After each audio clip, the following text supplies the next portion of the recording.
नमस्ते दोस्तों, मैं इष्ट ज्योति आज की बात में आप सबका स्वागत करती हूँ। आइए आज की बात कर लेते हैं। आज बड़ा ही अच्छा दिन है, शनिवार का दिन है। शनिवार के दिन घर से नेगेटिविटी को दूर करें। मैंने बहुत बार उसके उपाय बताए हैं कैसे दूर करना चाहिए। और घर में पोछा लगा रहे हैं तो पानी में सेंधा नमक थोड़ा सा डाल दें और पोछा लगाएं तो घर से नेगेटिविटी दूर हो जाएगी। और मंत्र जाप करें, ओम शन शनिश्चराय नमः। मैं वास्तु से शुरू करती हूँ। आज की खास बात ले लेंगे और कृष्ण कथा में थोड़ी सी ज्ञान की बातें करेंगे, तो अंत तक बने रहिए और लाभ उठाइए। वास्तु की बात करें तो सीढ़ियों की निर्माण की बात कर रहे थे। हमने कल बात की थी कि अग्निकोण में सीढ़ियां नहीं बनाना चाहिए। तो अगर बनाना ही है तो अग्निकोण के दक्षिण दिशा में आप बना सकते हैं। उनका दक्षिण कोना चुन लेना चाहिए। यहाँ सीढ़ियां पूर्वी दीवार को स्पर्श नहीं करनी चाहिए। अगर घुमावदार सीढ़ियां बनाना हो तो क्लॉकवाइज ही घूमना चाहिए। पूर्व से दक्षिण, फिर पश्चिम और उत्तर को घूमें। ये उपाय करके सीढ़ियां आग्नेय कोण में बना सकते हैं। ये थी वास्तु की बातें। अब योग और तिथि की बात कर लेते हैं। अष्टमी तिथि आज शाम 7:55 तक रहेगी। आज दोपहर पहले 11:40 तक इंद्र योग रहेगा। इंद्र योग के दौरान राज्य पक्ष के कार्यों में सफलता मिलती है। और आज शाम 7:25 तक मघा नक्षत्र रहेगा। मघा 10वां नक्षत्र है, जिसका प्रतीक चिन्ह राज सिंहासन को बताया गया है। मघा नक्षत्र में तालाब बनवाना, कुएं खुदवाना, चिकित्सा का कार्य करना, विद्या अध्ययन करना, लेखन और शिल्प संबंधित काम करना शुभ माना जाता है। और इसके स्वामी केतु है। इसका चारों चरण सिंह राशि में आते हैं और इसका संबंध बरगद के पेड़ से बताया गया है। तो आज बरगद के पेड़ को नुकसान नहीं पहुंचाना चाहिए, उसकी पूजा करें, नमस्कार करें। और आज की खास बात ले लेंगे। आज महाकाल भैरव अष्टमी है। आज श्री महाकाल भैरव अष्टमी है। मार्गशीर्ष की कृष्ण अष्टमी को काल भैरव की उत्पत्ति हुई थी और काल भैरव भगवान शिव का ही एक रूप माना गया है। तो आज काल भैरव की विशेष रूप से उपासना की जाती है। इसकी पूजा हर तरह की परेशानियों से छुटकारा दिलाती है। तो आज काल भैरव की पूजा करें। श्री भैरव को तंत्र मंत्र का देवता भी माना जाता है। इसकी कृपा से हर तरह की तांत्रिक क्रियाएं निष्फल हो जाती हैं। अगर किसी ने आपको तांत्रिक कुछ किया है तो आप अगर इसकी पूजा करेंगे, आज काल भैरव की पूजा करेंगे, तो उनके जो तांत्रिक जो भी क्रिया है वो निष्फल हो जाएगी। आज ओडिशा में प्रथमाष्टमी मनाई जाती है। प्रथमाष्टमी पर बड़ी संतान की लंबी उम्र के लिए व्रत किया जाता है। आज श्री गणेश और वरुण देव की भी पूजा का विधान है। भैरव मंदिर में भैरव जी को 125 ग्राम उड़द चढ़ाएं तो आपकी जो भी बिजनेस में प्रॉब्लम्स हैं वो दूर हो जाएंगी। 11 उड़द के दाने गिनकर अलग कर दें और काले कपड़े में बांधकर अपनी तिजोरी में रख दें तो आपके बिजनेस में तरक्की होगी। काले कपड़े में बांधकर तिजोरी में रखना है और मंत्र जाप करना है। इसका मंत्र है, एक अच्छा सा मंत्र है काल भैरव जी का। वो मंत्र आप ध्यान नोट कर लें। ओम रिंग बटुकाय आपत उदाहरणाय कुरु कुरु बटुकाय रिंग ओम। मैं वापस से दोहरा लेती हूँ। ओम रिंग बटुकाय आपत उदाहरणाय कुरु कुरु बटुकाय रिंग ओम। ये ऐसा आपको जाप करना है। सुख सुविधाओं के बढ़ोतरी के लिए मिट्टी के दीपक में सरसों के तेल का दीपक जलाना चाहिए और वही मंत्र जाप करना चाहिए। ओम रिंग बटुकाय आपत उदाहरणाय कुरु कुरु बटुकाय रिंग ओम। और आत्मविश्वास और साहस को बढ़ाने के लिए भैरव जी के साथ ही पितरों की भी आज पूजा करनी चाहिए। अपने पितरों के निमित्त तर्पण भी करना चाहिए। किसी ब्राह्मण को श्रद्धापूर्वक भोजन भी खिलाएं। और परेशानियों को दूर करने के लिए सरसों के तेल लगी हुई रोटी काले कुत्ते को डालनी चाहिए आज। और मंत्र जाप करना चाहिए। ओम रिंग बटुकाय आपत उदाहरणाय कुरु कुरु बटुकाय रिंग ओम। और आपको अगर किसी प्रकार का भय है तो उसे दूर करने के लिए क्या करें? भैरव जी के चरणों में काले रंग का धागा रखें। धागे को 5 मिनट के लिए वहीं रखा रहने दें।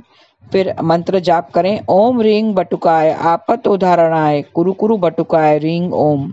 फिर धागा उठाकर अपने दाएं पैर में बांध लीजिए तो सारा भय दूर हो जाएगा। और बिजनेस में साझेदारी के लिए रोटी में शक्कर मिलाकर उसका चूरमा बनाना चाहिए और चूरमा से भैरव बाबा को भोग लगाना चाहिए। तो इससे आपके बिजनेस में साझेदारी बढ़ेगी। मंत्र वही जाप करना है। ओम रिंग बटुकाय आपत उदाहरणाय कुरु कुरु बटुकाय रिंग ओम। शिव जी की प्रतिमा के आगे आसन बिठाकर बैठ जाएं और शिव चालीसा का पाठ करना चाहिए। तो जीवन साथी के साथ अगर कुछ परेशानियां हैं तो वो भी दूर हो जाएगी। और भैरवनाथ के मन में प्रार्थना करनी चाहिए, मंत्र जाप करना चाहिए। ओम रींग बटुकाय आपत उदाहरणाय कुरु कुरु बटुकाय रींग ओम। ऐसा करेंगे तो आपके जीवन साथी की भी अगर परेशानियां हैं वो भी दूर हो जाएंगी। एक मुट्ठी उड़द लेकर भैरव बाबा का ध्यान करें और अपने बच्चों के सिर से 7 बार वार दें। 6 बार क्लॉकवाइज और 1 बार एंटी क्लॉकवाइज वारना है। और किसी उड़द को किसी बहते हुए पानी के सोर्स में बहा दें। तो अगर आपके बच्चे के ऊपर किसी ने जादू टोना किया है तो वो निकल जाएगा।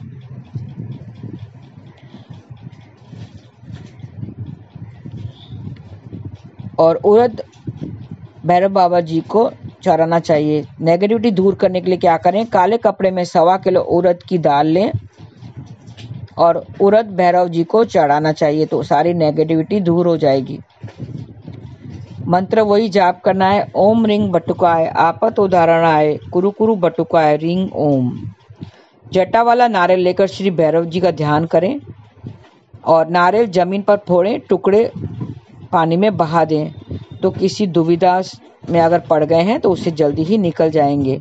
मंत्र वही आपको जाप करना है। तो कुछ भी अगर आप कर रहे हैं तो मंत्र जाप करके करेंगे तो आपको उसका फल मिलेगा।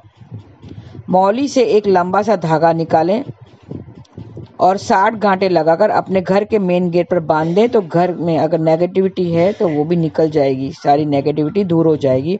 मंत्र जाप करके वो बांधना है। आज भैरव जी का विधि विधान से पूजा करें तो आर्थिक लाभ होगा। जलेबी का भोग भी लगाना चाहिए और मंत्र जाप करना चाहिए, वही मंत्र जाप करें। तो आज के अष्टमी के दिन नारियल या नारियल से बनी हुई चीज़ों का सेवन से बचना चाहिए।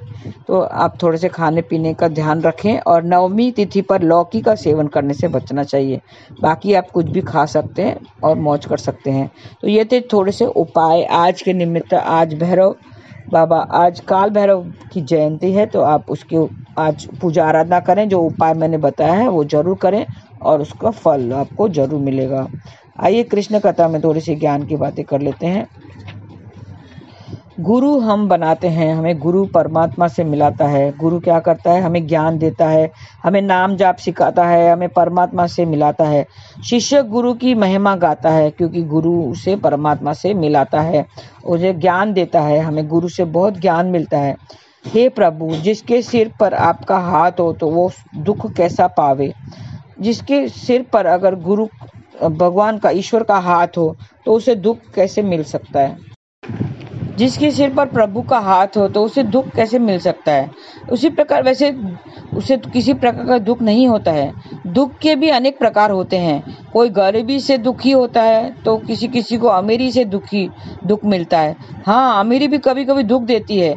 एक अमीर लड़का था, प्रेम में पड़ गया और उसकी लड़की ने उसे धोखा दे दिया, छोड़कर चली गई। लड़का प्रेम में पागल। वियोग में इंसान कभी कभी प्राण तक त्याग देते हैं। प्रेम में ऐसे पागल हो जाते हैं कि प्राण तक त्याग देते हैं। दारू की लत पड़ गई, इधर उधर भटकने लगा। इश्क ने हमें बर्बाद कर दिया गालिब, वरना हम भी आदमी थे काम के, ऐसा सुना गया है। तो पूरा वो बर्बाद हो गया, एक लड़की के पीछे पूरा बर्बाद हो गया। ऐसे में माँ बाप भी क्या कर सकते हैं, कुछ नहीं कर सकते हैं, तो उन्हें दुख ही होता है। एक लड़की के कारण अपना पूरा भविष्य, अपना कैरियर बर्बाद कर देना, दाव पर लगा देना, अपने जीवन को दाव पर लगा देना, ये भी तो एक मूर्खता ही है। आजकल 15-16 साल के लड़के लड़कियां प्रेम में पागल हो रहे हैं, अपना भविष्य, अपना कैरियर यूं ही बर्बाद कर रहे हैं। 16 साल के बच्चे सिगरेट पी रहे हैं, लड़कियां वाइन तक पी रही है, आजकल दारू पी रही है। ये सब क्या है? अपना भविष्य हम खुद ही बर्बाद कर रहे हैं। ये लड़के लड़कियां खुद ही बर्बाद कर रही हैं। आज हर एक 16-18 साल के बच्चे के पास मोबाइल है, हाथ में देखो सबके हाथ में मोबाइल है। कितना प्यार से वो रखते हैं। हाँ, उन्हें लॉक लगा कर रखते हैं ताकि माँ बाप उसको मोबाइल खोल ना सके। उसको कवर लगाएंगे, स्क्रीन ग्लास लगाएंगे, अच्छे से उसको संभाल कर रखते हैं। कितना केयर करते हैं वो। एक मोबाइल कितना कहीं गुम ना हो जाए, कहीं हाथ से छूट ना जाए, कितना उसका केयर करते हैं। 20-25 हज़ार का मोबाइल होगा, नहीं कहीं कहीं 1 लाख का भी होता है। हमारी जिंदगी क्या इससे कम है? हमारी जिंदगी इससे ज्यादा अनमोल है। क्या हम अपनी जिंदगी का भी इसी तरह केयर करते हैं? हमारा बस चले तो हम मोबाइल को रात को गले लगाकर सोएं, इतने हम उससे दूर नहीं रह सकते हैं। हमारी जान है वो, इतना प्यार देते हैं, हम इतने ध्यान से रखते हैं। हमें अपने जीवन पर दाव पर नहीं लगाना चाहिए, अपने जीवन को दाव पर नहीं लगाना चाहिए, अपने जीवन को ज़्यादा केयर करना चाहिए।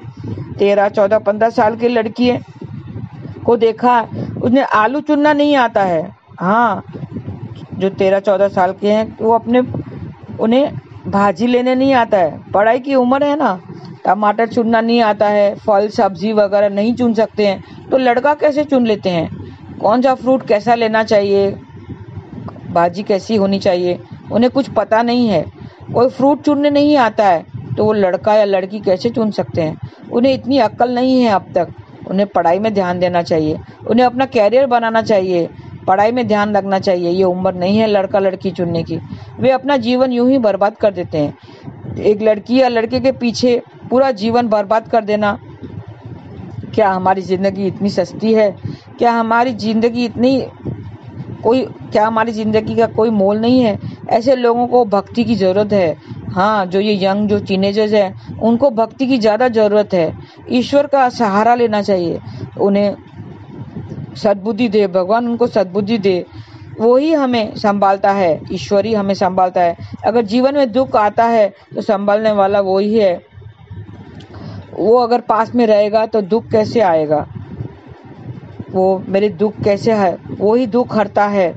हरि तो वो ही है। अगर हमारे पास दुख है और सामने वाले के पास भी दुख है, दुख तो सभी को लगा रहता है। अगर मेरे जीवन में दुख है, हम सामने वाले को देखेंगे तो उनके जीवन में उनको चलो और दुख है, तो वो मेरा दुख कैसे हरेगा? हरने वाला तो सिर्फ हरि है। हरि मतलब हरने वाला। हमारे दुख तो वही हरेगा, वही हरने वाला है, वही करने वाला है। करता धरता हरता सब वही है। हमें उनकी शरण चलना चाहिए, सब कुछ उनको सौंप देना चाहिए। लड़के या लड़की के पीछे जीवन बर्बाद करना ये कोई समझदारी की बात नहीं है। हमें अगर किसी के पैर पड़ना है, किसी के पास जाना है, किसी को अपना बनाना है, तो वो हरि को, जो हरने वाला है, जो करने वाला है, जो धरने वाला है, करता धरता हरता जब वही है, ईश्वरी है, तो उनके शरण चलना चाहिए, उनके पग पड़ना चाहिए, नाम जप करना चाहिए। हरे कृष्ण कृष्ण कृष्ण हरे हरे, हरे राम राम राम हरे हरे। बस उनके शरण चल दो तो हमें मोक्ष जल्दी मिल जाएगा। आज के लिए बस इतना ही। धन्यवाद। आपका दिन शुभ रहे। हरे कृष्णा।